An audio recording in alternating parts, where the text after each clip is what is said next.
So Strider was an interesting case because he was our first real big, emergency case that we got.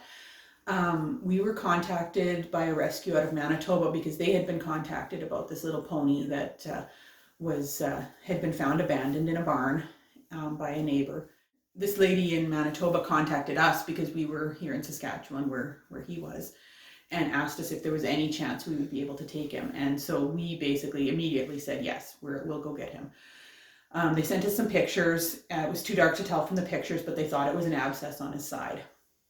So we were busy hooking up the trailer, getting it all ready to go. We ran into town, or we were going to head into town and get gas for the trailer, that kind of thing. Well, they were getting everything worked out with the RCMP to allow us to actually go onto the reserve and take him. So it's like, we're just going to start going and just pray that things work out.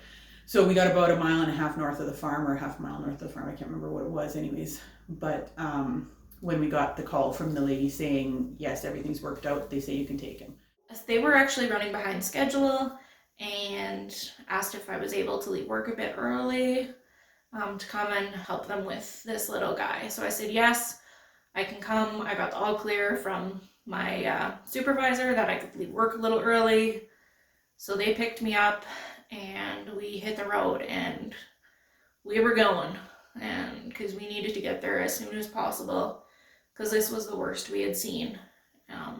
And this was just over a year of operation. And this was the worst we had seen yet. When we got there and walked through the door of that barn, it smelled like death. And I was just like, my gag reflex was going, but I pushed myself in there to this little guy. And he was just so precious.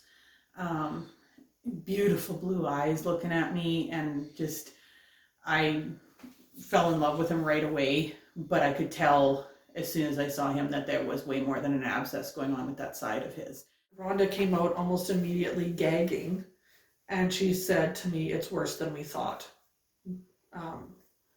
And I said, "Okay, well, let's get him out here. Let me have a look at him because I have a lot of first aid experience." There was something in his eyes that said he wasn't giving up. And I could tell that when I saw him.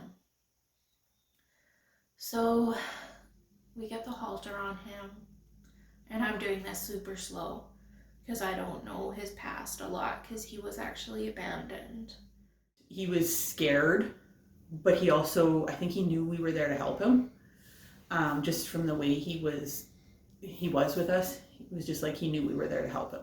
We got him out in the sunlight, took a look at it, and it was like, oh my God, it was worse than we thought. He had about a 6-inch hole in his side, what looked like intestines sticking out. There were some maggots in it. He had deep cuts in his tail with maggots in them. It was terrible. So I immediately told Rhonda and Janita, we have to get a hold of our vet. So I ran back to the truck. I had taken a few pictures. I sent them to our vet. She texted me back and said, find a vet who will put him down. And that broke my heart. She asked me if I could send her closer up pictures. So I did. And she said, that is not a new wound. It takes at least 48 hours for maggots to grow. If he was going to die because of intestines sticking out, he would be dead. Get him to me. So we got him over to the trailer, and then we're trying to get him in there, and it was hard because he couldn't move his back right leg very well. It was very stiff because it had some cuts and stuff on it too, and that was the side where the wound was, and his tail was all messed up. And so actually what ended up happening was, I think Laura went in the trailer and Jen and I were behind him, and of course at the time too I had ruptured my bicep, so I was in a sling, but Jen got on one side, I got on the other with my good arm, and we hooked our arms behind him and basically lifted him into the trailer because he couldn't jump on his own and that sort of thing. And he was such a good little boy. Like he knew we were helping him. He didn't fight it. He hopped right in there, and Jen gave him a kiss, I remember. How this little guy survived without any veterinary care to that point is an act of God, in my opinion. because there is no reason that he should have survived without any intervention from a vet. If our vet says that he needs to be put down when you get there, I am riding in the trailer with him, so he at least knows that someone out there cared for him. Someone out there didn't think he was disposable. Strider is the epitome of what a fighter is, especially for these ponies. They don't care that you don't care. They just want to be loved.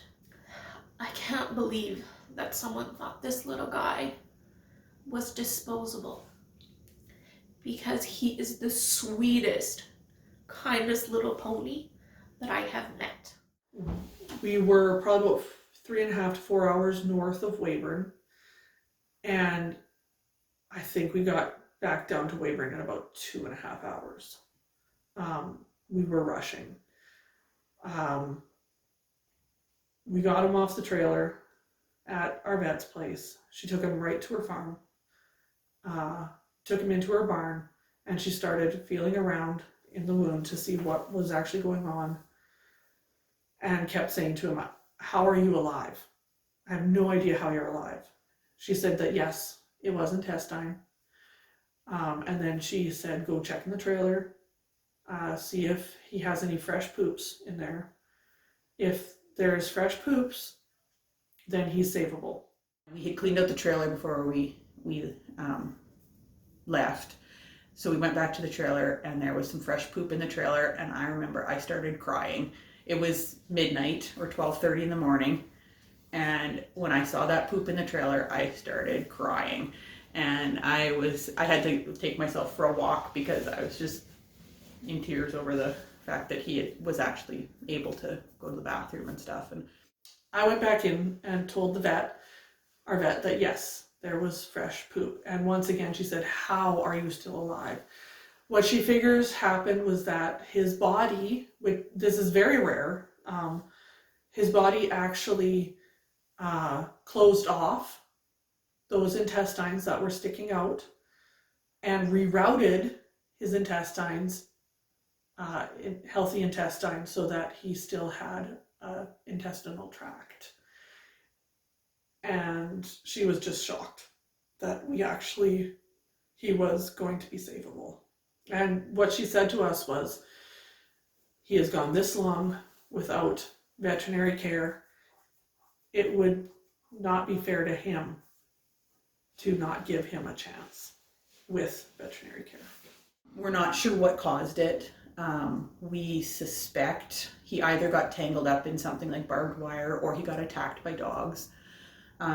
Just judging by the way it looked, it wouldn't surprise me. So we had to leave him there, which was hard, but we knew that he was in the best possible care. He pushed his nose into mine, into my face when I went to give him a kiss to say goodbye, and I love you, and we're praying for you. He knew at that moment that someone cared for him. I remember it was, about a week or two later that she sent us pictures, and I was just shocked at how much it had healed up already. Like, this little guy was a fighter, which is why we named him Strider, because we're all Lord of the Rings nerds, and we thought, as we were driving up there, we were thinking of names for him, and we thought, you know what, he's probably going to be scarred. He's slightly damaged, but he's a fighter, obviously, for him to have survived that as long as he did. So it was like, you know what, he reminds us of Strider from Lord of the Rings, you know, bruised and battered, but still fighting. So that's where he got his name.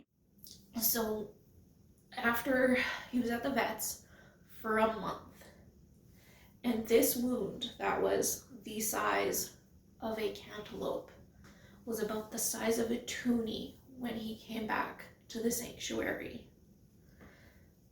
And now, it's what, 6 months later? You can't tell. You can't tell that there was ever a wound there. It was all covered over, it just didn't have hair on it, and he was starting to grow his hair back on his tail, and yeah, he was just getting better and better, and he just had that perky look on his face, like he was just so full of energy and excitement, and just a real sweetheart. We did also discover that he was a stallion, but that he is cripped on one side, so in order to actually geld him, it would be a major surgery, so the jury's still out right now on whether we're actually going to geld him. Cripped on one side means that his nut is not dropped down where it should be, it's up in his intestine somewhere. So in order to actually geld him, it would be a major surgery to go in there and do it. So little Strider is doing so well now. He is just, he has blossomed. Over the past, it was August last year when we picked him up, so over the past, I guess that would be 6 months, he has put on a lot of weight because he was really skinny when we got him. He had been abandoned in that barn, and it had been a little while before the neighbors found him there. So he was not in the greatest shape. He is energetic. He is pretty stiff on his right side. That's the side that he had the hole, especially his back leg. But he will still run around with his boyfriend Shadow. They love to play. Shadow's a gelding, but he still pushes Strider around. He wintered really well. We put a blanket on him to help him with his stiffness. We're getting body work done on him. His left back foot is quite twisted because he has to put all of his weight on it, and his feet were long and untrimmed when he came, or when we picked him up. And so he has that one hind foot that's quite twisted where he steps on it all the time, and the other one he doesn't put much weight on. So we're managing that and working towards getting his feet fixed up. He's just such a fun little character. He's always sticking his nose through the fence wanting attention, and he's always, checking things out, and he's so full of excitement and energy and just life, and he's a fighter. He never gave up. We fought for him. These little ones, they don't have a voice. We, as animal caretakers, we have to be their voice. That is something I love so much about the sanctuary, is that we get to give these animals a voice. And we get to educate people on caring for their animals. Strider is the strongest little pony I know for going through what he has and for trusting humans again. Because there is no reason that he should trust us after what he went through. But he will come up to the fence and give me kisses anytime. And he wants to be snuggled, and he wants to be loved. That's all they ever want. They're not disposable.